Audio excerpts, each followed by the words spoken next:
My name is Harold. I'm 79 years old, and I need to tell you about the biggest lie I believed for 40 years. I thought buying things would make me happy. I thought owning more meant being more. I thought success was measured by what I could afford to buy. Last Saturday, I held a garage sale in Phoenix. 3 tables full of stuff that cost me over $200,000. Know how many people showed up? 2. An old woman who bought a coffee mug for 50 cents and a teenager who wanted my lawn chairs for $5. That's when it hit me. I'd spent 4 decades filling my house with things to fill a hole that money can't fill. And while I was buying all that stuff, I lost my marriage, my relationship with my kids, and any chance of real happiness. The cruelest part? I have boxes of things I never even opened. Let me take you back to 1970. I was 25, just started selling insurance in Phoenix. First real job, first real paycheck, first credit card. I remember walking into that department store on Central Avenue, pulling out my brand new credit card like it was magic. I bought a leather briefcase that cost more than my weekly salary, felt like success. The salesman treated me differently when I flashed that card. For the first time in my life, I felt important.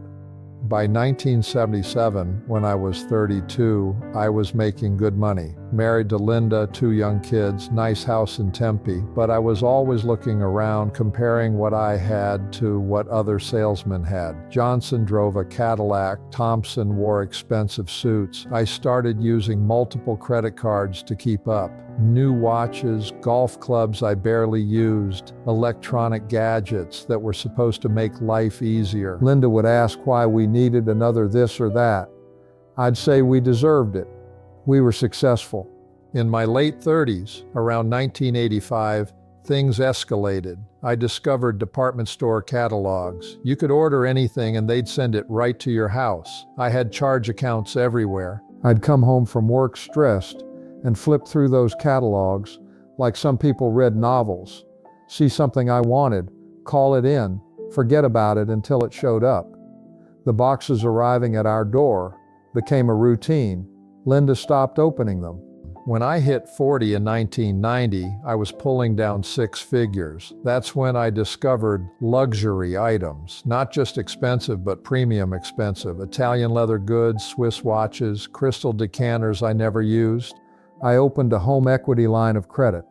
The house wasn't just a home anymore. It was a resource to fund my buying.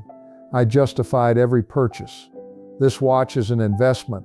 This sculpture will appreciate. This sound system will last forever. By 1995, when I was 50, the pattern was set.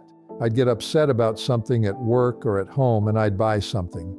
Bad day with a client, new golf clubs, fight with Linda, expensive bottle of wine, kids acting up, some gadget for the house. Shopping became my therapy. The credit card statements were getting scary, but I was making more money every year. I could handle it. 2 years later, in 1997, my son asked if we could help with his college tuition. I had to say no, not because we didn't have money coming in, but because it was all going out. To credit card payments, to store payments, to financing deals on things sitting in our house collecting dust. I had a closet full of clothes with tags still on them, a garage full of exercise equipment I never used, but no money for my son's education. Around 2003, when I was 58, Linda had enough. She said living with me was like living with an addiction, except instead of bottles in the house, it was boxes. She was right. I'd hidden purchases from her, opened new credit cards she didn't know about, had things delivered to my office so she wouldn't see them arrive. The divorce papers mentioned financial infidelity. I'd never heard that term before, but it fit. After the divorce, living alone at 60, it got worse. No one to question my purchases. No one to hide them from. I'd buy duplicate items because I forgot I already owned them. I had 3 bread makers, still in boxes, 5 coffee makers, a drawer full of expensive pens I never used. The house looked like a warehouse. My kids stopped visiting, too cluttered, they said, too weird.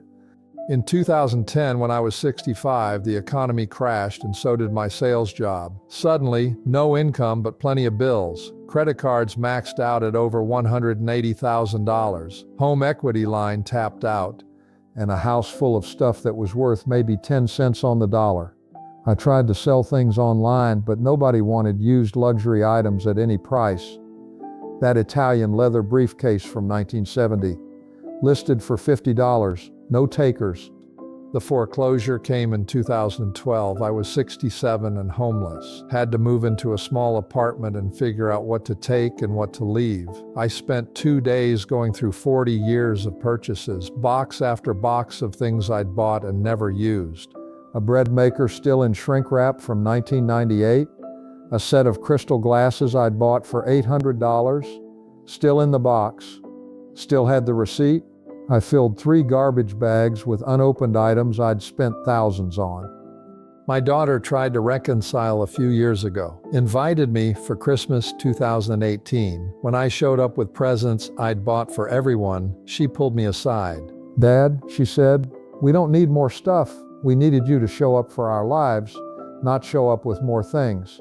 I realized I'd been trying to buy love for decades, trying to substitute spending for presents.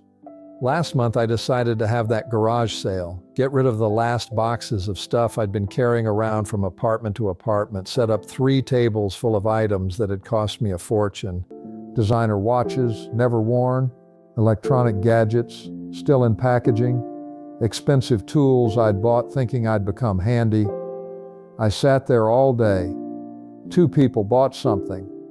Total sales, $5.50.